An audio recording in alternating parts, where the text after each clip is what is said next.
In my younger days, I would have been more prescriptive.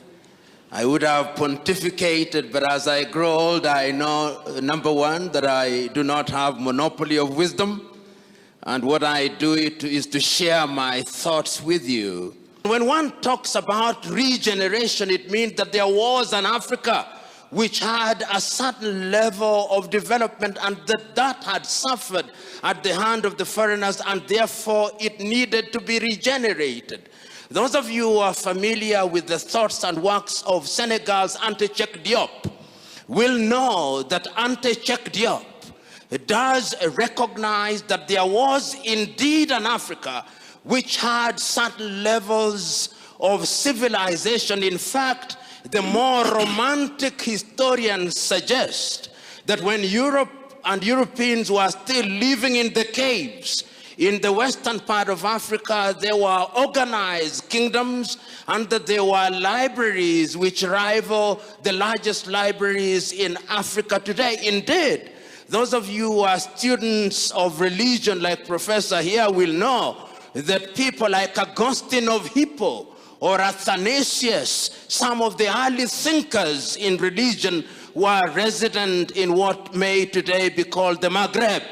In other words, therefore, when Pixley Kaisa Kaseme was speaking in 1906, and he was talking about the regeneration of Africa, he was telling us that Africa needs to rediscover herself, and that Africa needs to move a notch higher in order to find her pride of place amongst the community of nations. It is instructive, therefore, that the works and the ideas of Pixley Kaisa Kaseme were to be picked and developed a little later in time by other great African thinkers, yet one who is seldom mentioned, James Emmons Kwegyir of Ghana, normally referred to as Agri of Africa. Many of you, particularly the Ghanaians who are here, will remember that James Emmons Kwegyir was the first Ghanaian to earn a PhD and one of the early African leaders of the famous Achimota College in Accra, Ghana. And James Emmons Kwegyir was indeed very clear in his mind. The story is told of James Emmons Kwegyir, which I'll relate to you now that I have more time than was allotted to me. And the story is one that has been told by different people in different ways, but even if I retell it in the manner which offends the original story, my point will still be made. The point is this. He said, and he remembers as a teacher, that at one time there was a poultry farmer. And he says that this poultry farmer could only keep one thing, because when you're a poultry farmer, you only keep chicken. But he remembers that at one time, some of his chicken that he was keeping strayed into the bush. And when they came back home, there was within their ranks another chick which did not look like them.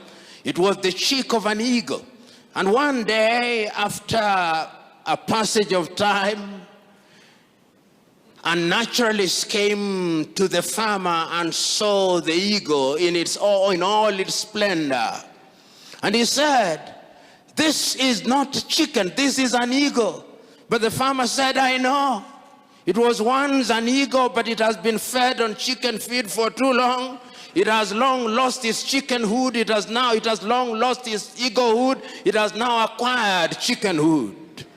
And the poultry farmer and the naturalist said, "No, once an eagle, always an eagle, no matter how long you are fed on chicken feed."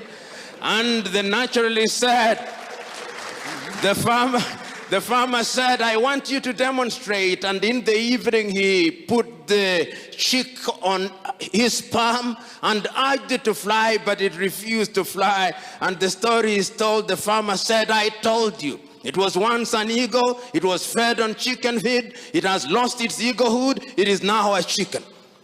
But then the following day, the naturalist came early in the morning, and as the sun was rising, he put the chick on the palm of his hands and urged it on, and it flew and never came back again. And he said, "I told you, once an eagle, Even if you feed it on chicken feed, it will remain an ego. And he said so animatedly, it is reported, that is who an African is. He could have been fed on chicken feed, but it has never lost its egohood. James M. Kweji Ragri was underlining the fact that no matter how devastated you are, you will always have that inner self. And I think the person who captured it in order to lay the basis of this as an artist is a man that we call Wole Soyinka. The many of you who are Nigerians here will remember Wole Soyinka's famous writing, "The man died, the man died, the man died, the man in you must never die," and the man includes the woman. And I'm laying this basis for us to understand that when we talk about forefathers, we must never forget individuals such as Pixley Kaisa Kaseme. We must never forget people like James M. Kweji Ragri. We must not forget people like Cheikh Anta Diop. And if we want to go into the diaspora, we must never forget individuals such as Marcus Garvey of Jamaica. And we must never forget individuals such as W.B. Du Bois. And one of the things that they underscored in those early days before I come to the forefathers that we are much more familiar with is that Pixley Kaisa Kaseme, in his writing and his speech, which I've already talked about, he said, in order for Africa to realize our potential amongst the Committee of Nations, there is only one thing that must define African relationship with other civilizations. He called it multi-dimensional osmosis. And what he called multi-dimensional osmosis becomes much more relevant, particularly today, when we are trading with China, when the osmosis is not multi-dimensional. And the osmotic is only in one direction, is monodirectional.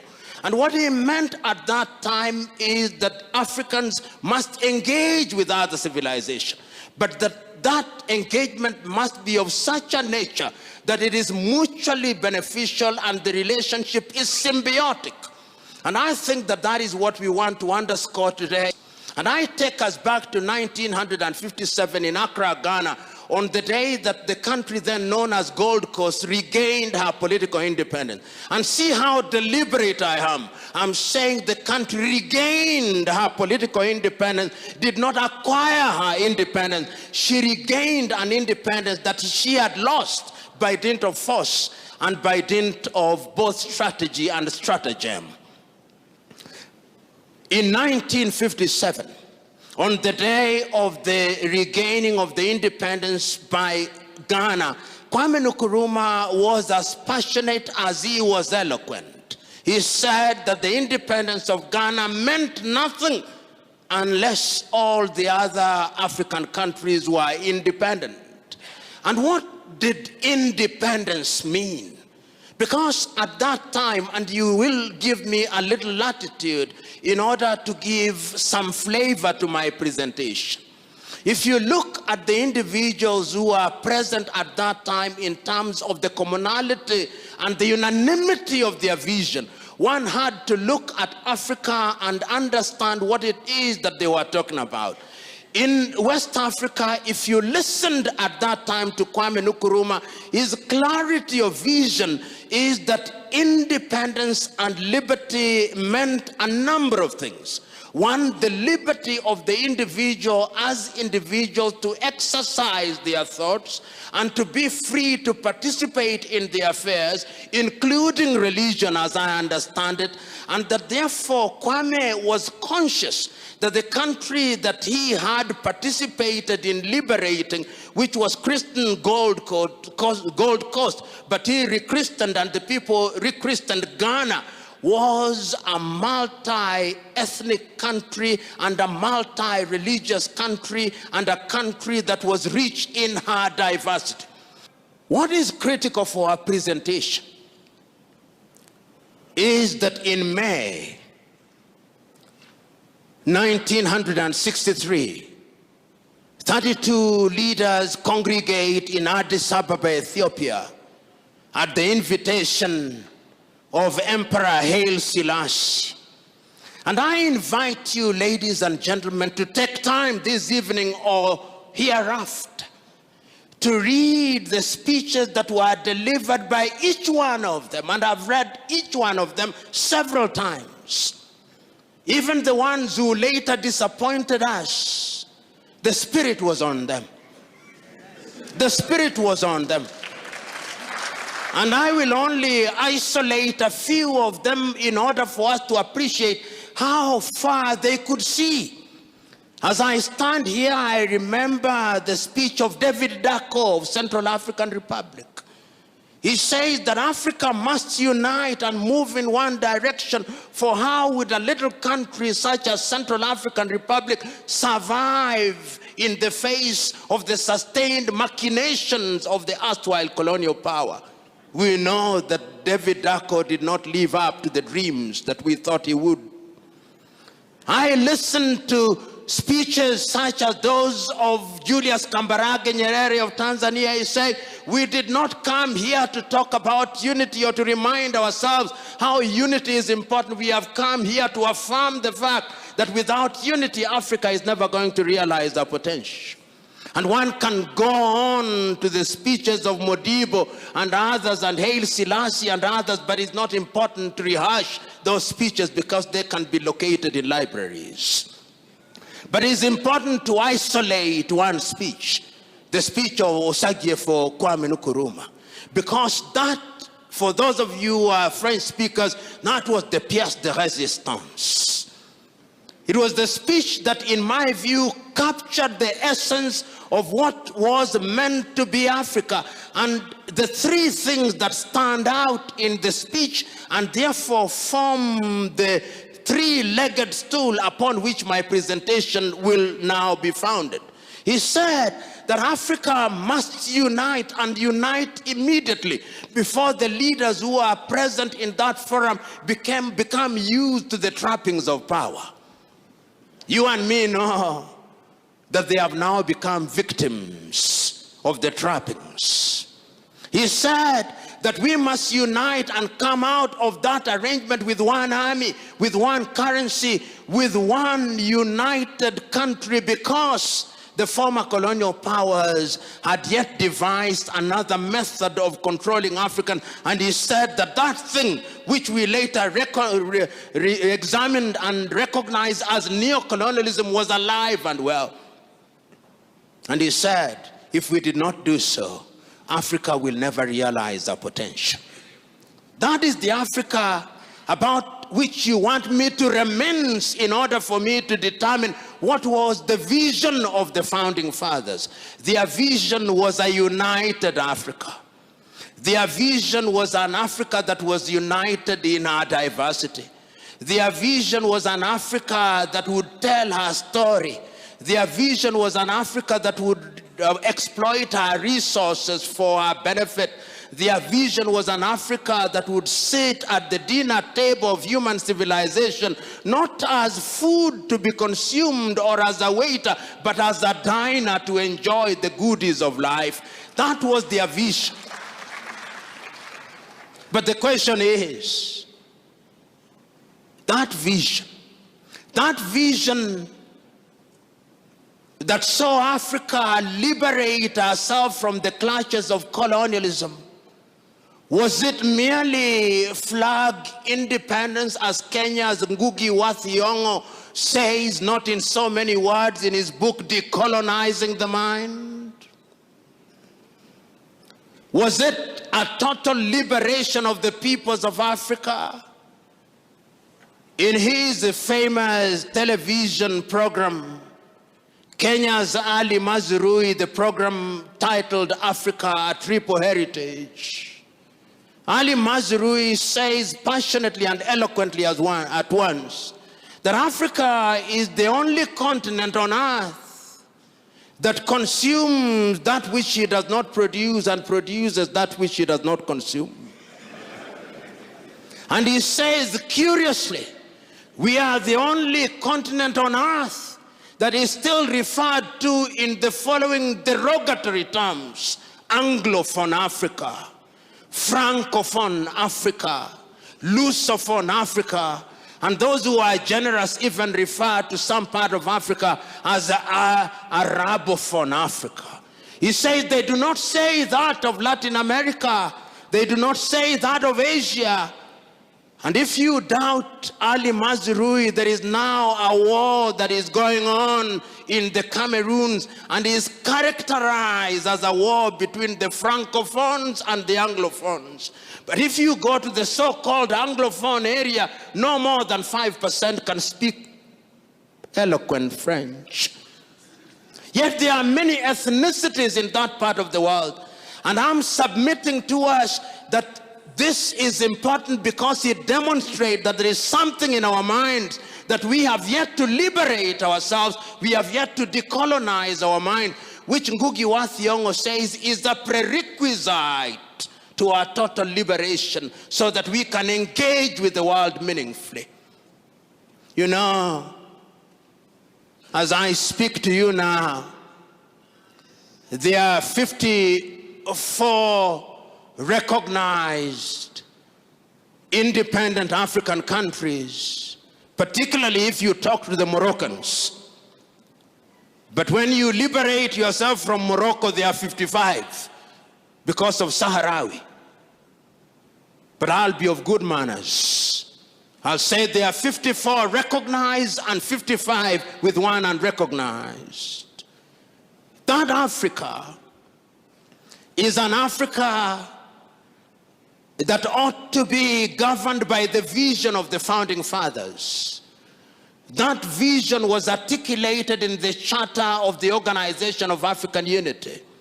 One can say that the Charter of the Organization of African Unity did form the foundation stone upon which we liberated all countries, and that these countries were liberated up until 1994 or 1990 with the death of apartheid regime. The question is that vision alive? The question is that vision relevant today, particularly when we talk about freedom and good governance? The question is that vision alive for those of us who are spiritually and religiously inclined? The question is that vision alive? Can it be predicated in the Bible? This good governance that we keep on talking about, what is it? Permit me to refer to the Bible on the assumption that you are readers of the Bible and that you are Christians of Berea, who beyond the preaching will go out and find out whether I said the things that are to be found in the Bible. You know, there are two things in the Bible that inform my engagement with you in this afternoon. One of them is actually located in the Bible, and one of them is located in the dramatization of the Bible, and you'll allow me to repeat that dramatization. The first one is the story of Korah in the Bible. This man Korah, you know what he did? He assembled 250 elders of Israel, and they confronted Moses. And they said, you know, you have made laws unto yourself that you may be a prince over us. He had, of course, poisoned the minds of everybody else. And what happened? The Bible records that they were consumed. God consumed them. Because there is no freedom outside of the law. That is the message that I gather there.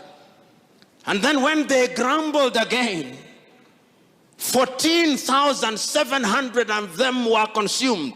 Those of you who are readers of the Luo Bible, there is a mistake in the Luo Bible. They say 14,800. They were actually 14,700 were consumed. Even the Bible can have a mistake.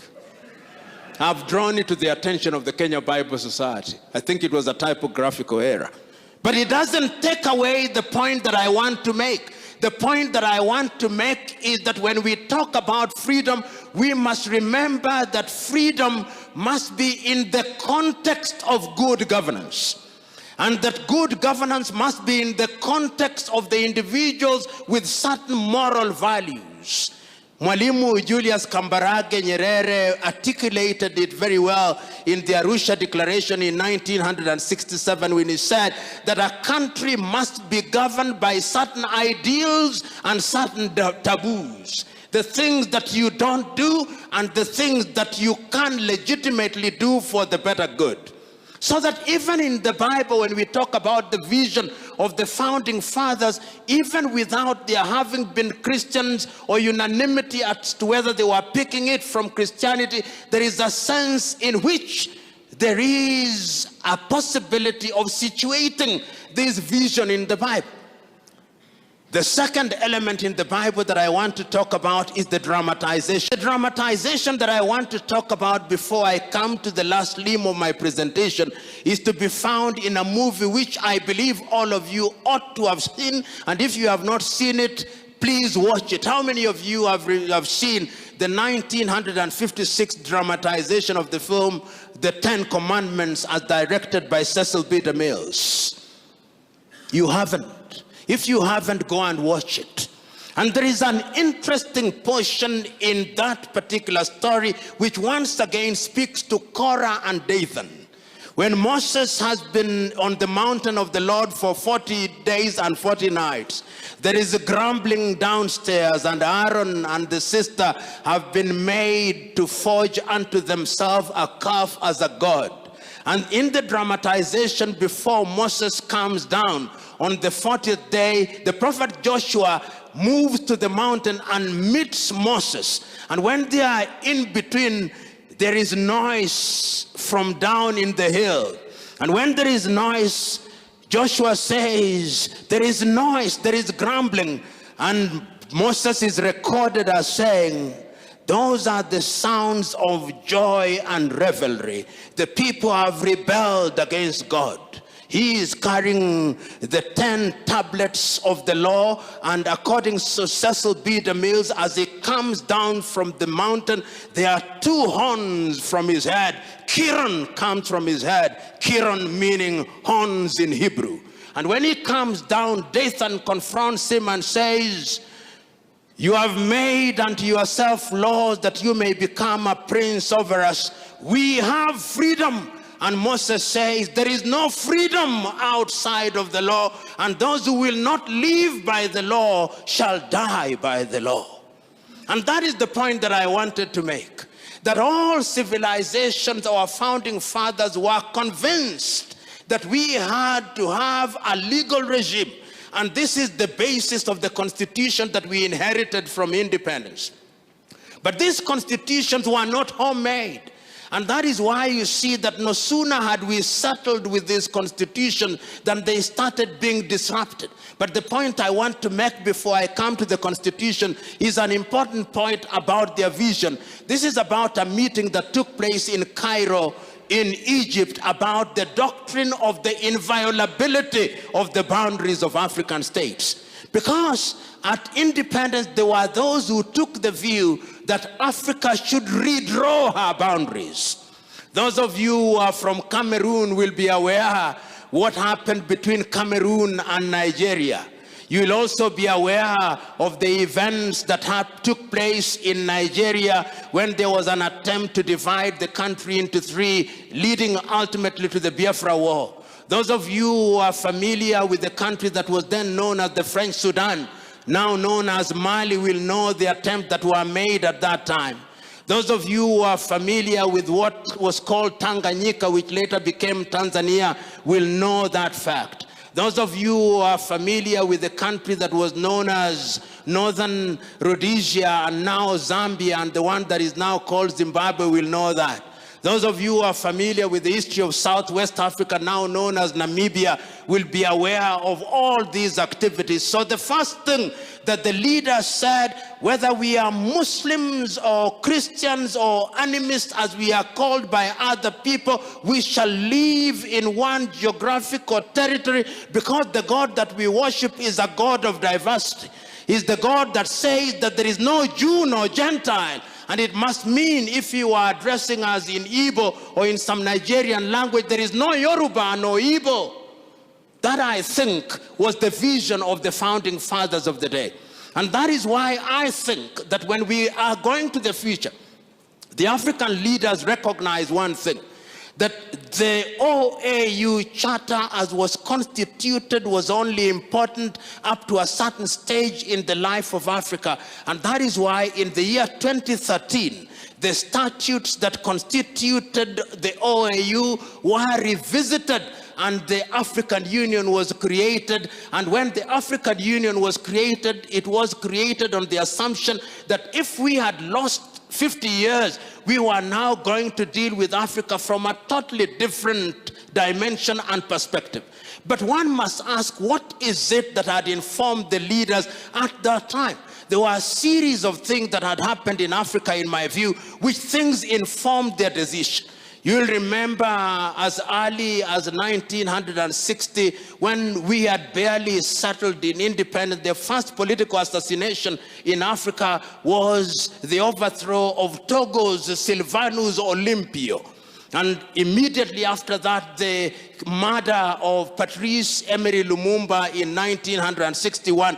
And thereafter, there was a series of coups d'etats, some of them which were being informed by religious factors. So 2013 or 1981 becomes the year, 1990 rather, becomes the year when we begin to see the re-emergence of Africa. But that is not what is important. What is important is what happens in 2013. And I'm inviting those of you who are present here to go and look at the letter that was read, the imaginary letter that is written by the then chairman of the OAU Council, the South African lady called Nkosana Dlamini Zuma. It is an imaginary letter that she writes to Kwame Nkrumah. And it is written on the basis of Agenda 2063. And she writes to Kwame Nkrumah in so many words, or rather in effect she says, that I look forward to an Africa where there'll be unity amongst all African states. I look forward to an Africa where there'll be a railway from Addis Ababa, Ethiopia, to Dakar in Senegal, where there will be communication from Suakin in Sudan to Luanda in Angola, from Cape Town to Cairo, and that where the Democratic Republic of Congo shall become the hub of industrial activity, and that East Africa shall become the hub of ICT. West Africa will be industrialized, where gas will be piped from Tanzania to West Africa, and oil piped from Nigeria to the rest of Africa, and where there'll be harmony. And if you look at the 7 pillars of Africa Agenda 2063, one of them is that the guns will be silenced by the year 2020, so that we'll no more have South Sudan. We'll no more have Central African Republic. We'll no more have the Cameroons. We'll no more have battles and wars that are predicated upon religion. But we'll have an Africa where people enjoy freedom of movement and freedom of conscience within the law. And that we shall have an Africa where people have the liberty to enjoy what it is that they are meant to enjoy. And permit me at this time to use from another civilization what I consider that Africa to be. Many of you, as I conclude, will have read these words which I repeat and refer to oftentimes. They are the words that are to be found in the American Declaration of Independence. And I think that they are important for many civilizations. That all men are born equal. That they are endowed by their Creator with certain alienable rights. That among these are life, liberty, and the pursuit of happiness. It is for this reason that governments are instituted amongst men. These are not the words of the American Declaration. These are now my words. Instituted amongst men to midwife the process of their enjoying those rights. So that any government has a divine duty to ensure that they midwife this process. In a nutshell, our leaders in 1963,